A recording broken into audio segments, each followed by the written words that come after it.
Okay, we're back on the bench. We're still playing with the NobSound. So I have gotten rid of the weird, I don't know what you'd call that, sort of looked like some kind of feedback-based clipping. I just pulled the feedback leads off of both sides of the amplifier just to see if we could figure out what's going on with the biasing, etc. So I get some good comments, and I think the comments are pretty valid. About checking to see if this cathodine phase splitter is doing the right things for voltage. And I have pretty similar to what the schematic actually said. Instead of 95, I think I have 93.4 there. And instead of 172, I have 202. But then again, I don't have 275 on the plates. I have 300 because the transformer is putting out quite a lot. So there doesn't seem to be a reason for it to do what it's doing, but it doesn't do the strange oscillation or spikes or distortion. So I'll show you what I get out now. Let's see. So we are, I believe, on this channel. Let's see, which channel are we on? That's the one. So we're on the lower half of the amplifier right now. And this is the output winding of the transformer. So there's our output, and the interesting bit is that even without the feedback, it still does something pretty odd. So there's the output, and you can see that's not a sine wave. It is kind of a sine wave here. You can see it has different slopes, but when I turn it up, it's like a frequency doubler. It's pretty odd. It's even more pronounced if I put it on like a triangle wave. You can see it's definitely not a triangle wave. So it's pretty ugly, but it's at least kind of well behaved. And there's enough to go look at sort of what's going on anyway. So I'll show you what I think the issue is, and you guys can chime in. So I've been looking at a few voltages as suggested.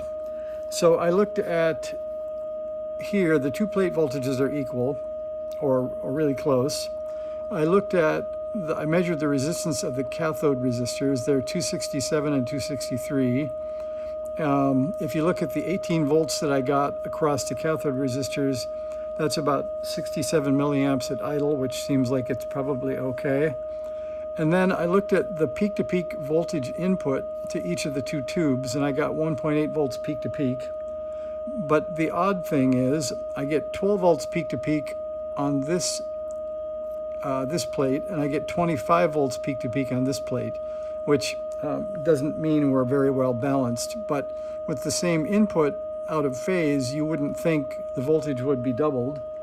But I'll show you that, and I think it's a little bit odd.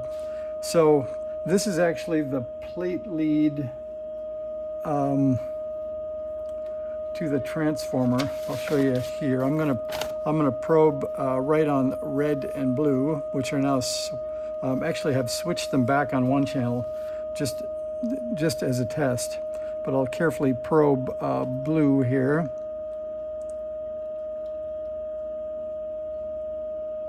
Oh, wrong side. Carefully probing red on this side, the top one. And I'll turn the voltage, oh, there we are, down. So if we move that around, we can see that that is 5 volts per division, 5, 10, 15, 20. Let's turn it up to about 25 so we have something easy to see. I think that's about there. We'll move that up. So that's 25 volts peak to peak from 5, 10, 15, 20, 25. That's on the red lead, or the top on the P2 lead. Then I move down to blue, and I would expect an equal voltage because it's a push-pull amp, but you can see it's definitely not. So this is 10 volts peak to peak. 10 volts per division, and it is 10, 20, 30, 40, 50 something And then I moved to the red one again, and you can see it's about 25. So on this channel, I had the same basic problem and the same sort of 2-to-1 ratio. So on the top amplifier, I measured 12 on the top and then 25 on the bottom. So then I took the transformer and I swapped it like that, and the voltage went to the large 25 on top and 12 on the bottom. So what I think is wrong is I think the transformers on this thing are not symmetrical around the middle. So I think they're probably wound incorrectly. And I'm digging around. I think I have an old Dynaco transformer. I'm going to swap the output transformer and see if that fixes the problem. And make a comment if you think that's a reasonable assumption, since it follows the winding and the grid voltages are equal on the two output tubes. And voltages looked okay, or at least close to what were specified for that phase splitter. So to me, that looks like what the issue is. I'm going to try to go ahead and swap the transformer and see what happens. So tell me if you have built one of these and if you had any issues.